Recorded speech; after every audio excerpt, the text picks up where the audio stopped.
This is Street Knowledge with Chris Graham. Welcome to the podcast. Chris Graham and Rod Mullins, my co-host for this podcast. We're talking NASCAR. Now, we normally talk on Tuesday, and if we had talked this week on schedule, Rod, we would have missed out the big news of the week. A couple of news items this week we would have missed out on. Let's start with, I guess, one A and 1B, perhaps. Kevin Harvick. Now, we were going to talk yesterday about Kevin Harvick and the big win at Texas. And then something funny happened on the way to certifying that win. What happened with Kevin Harvick? It's called dishing out penalties on the day of Tuesday is usually what it is. Tuesday and Wednesday is when NASCAR dishes out penalties, and of all things that came out of this, Kevin Harvick now finds out he's no longer locked into a NASCAR Cup Series playoff spot. So you had those four spots. Joey Logano claimed one here about 2 weeks ago, and then it appeared that Harvick had claimed the second one this past weekend at Texas. But there was an illegal alteration done to the rear spoiler on the Stewart-Haas Racing Ford, and so NASCAR slammed him with penalties, including not allowing Harvick to use the win for the automatic berth, to be among the four drivers who will go for the championship down at Homestead Miami Speedway on November 18th. Harvick was also got 40 points. Crew Chief Rodney Childers and Car Chief Robert Smith each suspended for the last two races of the season, and Childers was fined $75,000. Now, that's pretty sharp considering what happened this past weekend in Texas, because Kevin Harvick was just running away with this race, and then as it all comes down to it, now the penalty leaves Harvick clinging on to a final playoff spot. He's still in there considering his points, as he's 3 tenths ahead of Kurt Busch and 17 ahead of Chase Elliott going into the elimination race coming up in Phoenix this coming weekend. And Stewart-Haas is not going to appeal the penalty. Greg Zipadelli, who is Tony Stewart's camper crew chief when he was back at Joe Gibbs Racing, said, we've entered into an area not accommodated by its rule book. And that's kind of funny there, because NASCAR is constantly rewriting the rule book in order to be able to cover for all the things that are done or put through an inspection. And so, right now, as it goes, Joey Logano is the only driver locked into this Final Four with Kyle Busch and Martin Truex right now on cushions that should allow them to get into it. But Kevin Harvick could be on the outside looking in, but we're going to one of his favorite tracks this coming weekend in Phoenix, and that could be interesting for him to be able to make it in some way if he's able to come up with the points that he needs, but he will not get an automatic out of it as he hopes. Now I've got to ask this question now. Was this an accident? Was it misinterpretation of a rule? Like you said, the rule book's always changing to adapt to new situations. Or was this intentional? Was this intentional cheating? They got caught.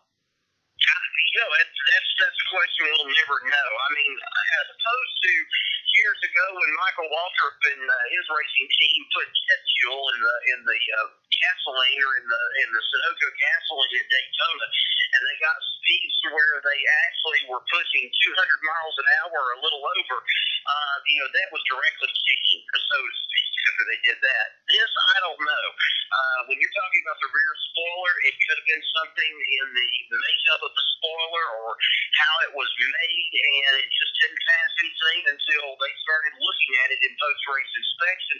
But it's funny, if it made it and it got caught in post-race inspection, why didn't it get caught in the pre-race inspection? That's one of the things we're having to deal with. Another thing there, too, and I think I made mention of it in my email to you, that Jimmy Johnson, here he is.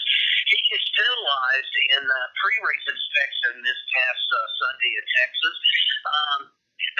NASCAR claimed that he failed inspection 3 times. If that was the case, then they go and they take you wherever you qualified at, but then in the pre-race inspection, if you fail that, they put you to the back of the pack. Jimmy Johnson only failed inspection twice.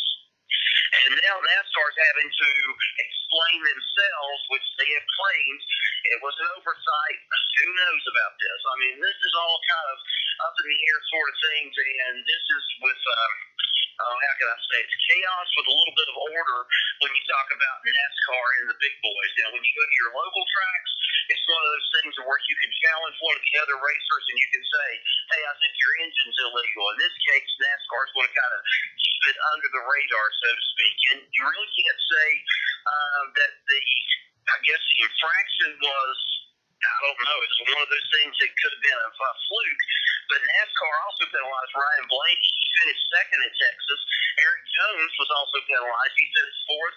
They were docked 20 points each, and their car chiefs are suspended for 2 races. Their crew chiefs fined $50,000. And Blaney had a door front crush panel violation. The filler panels did remain permanently attached, okay? And then Jones had a package tray violation. Now, I'm going to have to do a little bit of some research on that package tray violation, but both of those drivers eliminated in the rounds of the playoffs. But for Kevin Harvick, this was a big deal. I mean, $75,000 on Rodney Childers and then losing that automatic bid. You know, it's anybody's guess right now. I don't think that they would be pushing the envelope, so to speak, hoping that they would get caught cheating, but I think everybody has done it at one time or another in the pits and in the garage area. They just want to see how far they can possibly go, so we'll never know. One other sort of interpretation question, more opinion question, I guess. Do you think the penalties would have been so severe if this race was back in March or April? Do you think it's heightened because it's the playoff? Yeah, I think so, most definitely, and I think it's probably showing some of these teams how much they mean business, especially now in the playoffs. And NASCAR, look, they're trying to save some face with this because there have been times that NASCAR has let these little things slide through. They don't want questions like this coming up, especially in the playoffs, that a driver, a crew chief, or a car chief is going to do anything and everything to skirt around those rules in that gray area to try to see how far they can go with it. I think they're cracking down the whip a little bit more, and you know, when they go to Phoenix this weekend, we might see some more penalties before it's over with. It's been the little things so far. It's been the lug nuts. You know, you come into the pits and something happens, you lose a lug nut, you have to come back in, you get penalized for it, they penalize you, you know, the week after that. But I think this was one of those things that they may have been just skirting it to find out how far they could go with it and see if anybody would really pursue it. And they got their hands caught in the cookie jar this time, and the mousetrap came down on top of them. So now let's talk about the other big news of the day, and it's like I said, it's hard to pick out which one was the bigger one. That's obviously huge news. This one is interesting. We talked about Martin Truex Jr. and his situation for 2019, and so rare for a guy his status to have uncertainty heading into the next season. Well, we got the news today. What's Martin Truex Jr.'s future? Joe Gibbs Racing. Talk about that. He'll be driving the number 19 car next year. Yeah, Joe Gibbs announced today that Martin Truex and crew chief Cole Purr is going to join the number 19 car for 2019. And for Joe Gibbs, it's a big land for them, considering that you know, they've got Kyle Busch and they've got an up and comer in Eric Jones. But getting the Martin Truex Cole Purr combo just solidifies this team a little bit more for 2019. And the one that I really feel bad about right now at this point is Daniel Suarez. Daniel Suarez has really driven his guts out when he's been out on the track, and he's been through some unfortunate things that have happened. I mean, you have to look at the situation last year when he went through the infield at one of the NASCAR races going with Rutledge Wood, and they delivered donuts. Of all things, he went out and paid for donuts that morning and went through the garage area or the pits, especially for some of the campers that come into one of the races, and delivered donuts to some of these groups that were out there.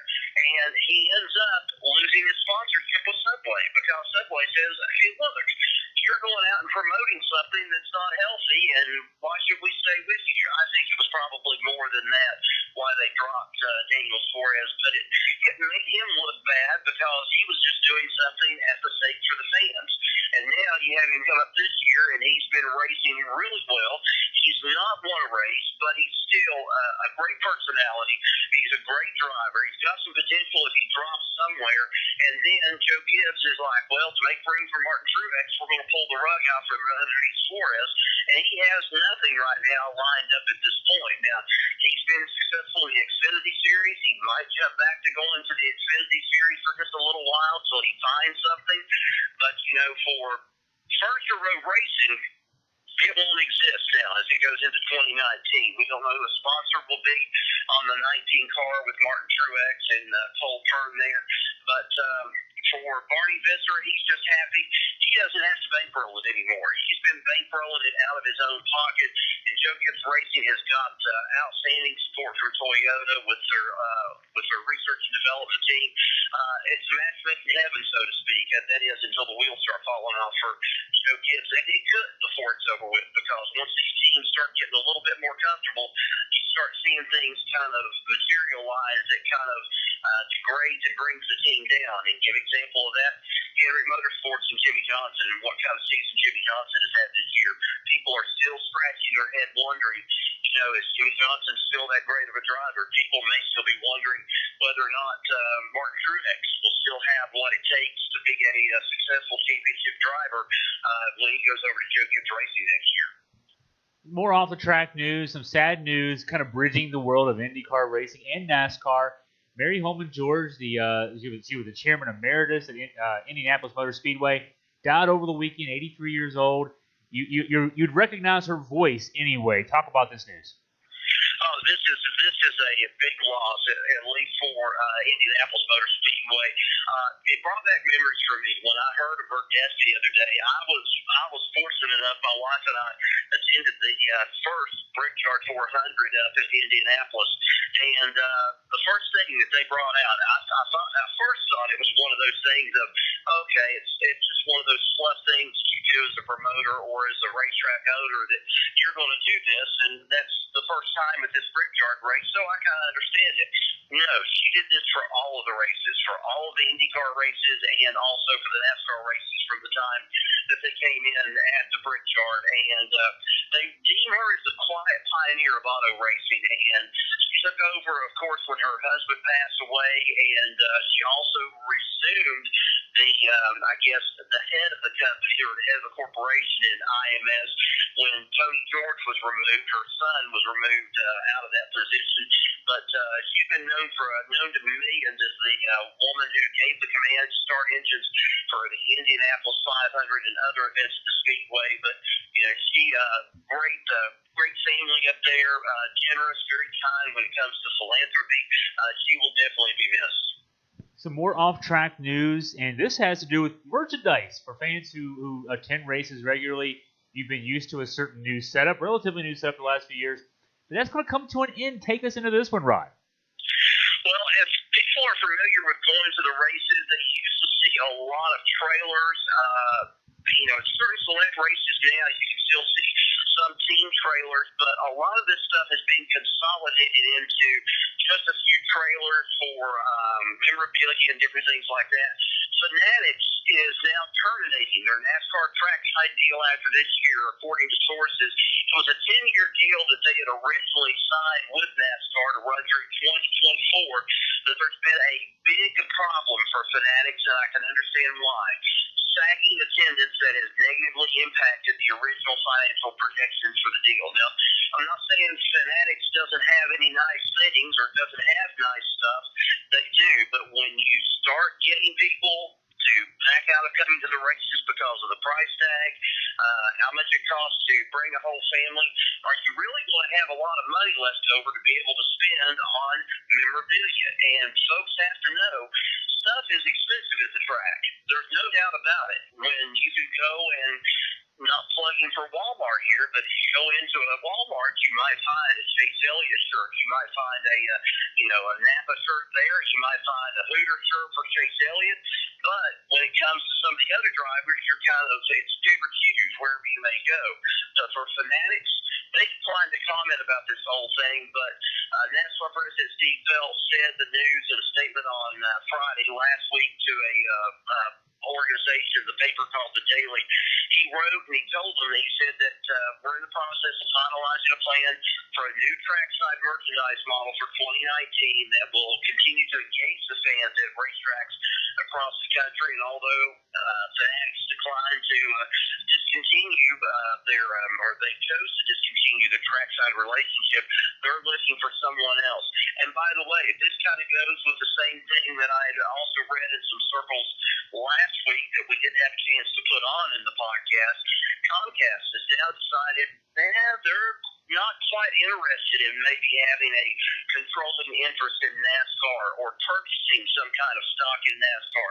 So they're kind of moving away from things. And I don't know if this is a thing of tainted goods or the way that they're looking at this whole picture, but definitely the attendance has killed this trackside deal with Fanatics. It's hurt a lot of other things. NASCAR needs to do some re-examination on their part to find out what is the ultimate experience. And it's going to be interesting to see what happens if they are able to find someone and able to negotiate a deal with them and get started for the 2019 season. It's all about the money. You have to admit that. So it's tough right now especially with as exciting as these playoffs have been. Now, let's go back to the track, guys. We wrap up our podcast here. Arizona this weekend. It's the last race before Homestead, the season finale next weekend. So I imagine, Rod, that this weekend is going to be all out, foot to the floor, because this is the last chance to make an impression heading into that championship round. Yeah, you're right. I mean, it's going to be a foot pedal to the metal, pedal to the floor. It's going to be an all-out, and there are going to be some people that are going to be jockeying for positions in there and trying to come up with at least some kind of great finish to where they can make it to Homestead. And right now, as I'm looking at the point standings as it goes right now, it is so close, and especially with this Kevin Harvick punishment that got handed out. Now you're looking at the possibility of someone like a Chase Elliott being able to make, if he's able to run toward the front or win the race, he should get into this deal. And then also you'll have your other two drivers that make the chase in there as well. Kyle Busch could very well make it, but now we're going to have to see it to believe it is what's going to happen coming up at Phoenix. It could be carnage for all we know. I mean, you could see some wrecks. Phoenix has been retooled. It's been redesigned. NASCAR International Speedway Corporation has redone Phoenix, so it's not the same track that a lot of people remember. So it's going to be a brand new sort of experience. But like I said earlier, Kevin Harvick is probably the one that's favored at this track. But Kevin Harvick has to run at the front of the pack almost the entire race in order for him to be able to get into this based on points, because he's got a point spread to be able to make up. He has to make it up this coming weekend. Should be fun because a lot of incentive out there for a lot of drivers to do their best and get out there. Homestead's next week, so we'll bring Rod back next week. We'll make sense of Arizona. We'll get you ready for the season finale. Fun time of year to be a NASCAR fan. Hey, Rod, thanks for joining us. Appreciate it, Chris. Thank you.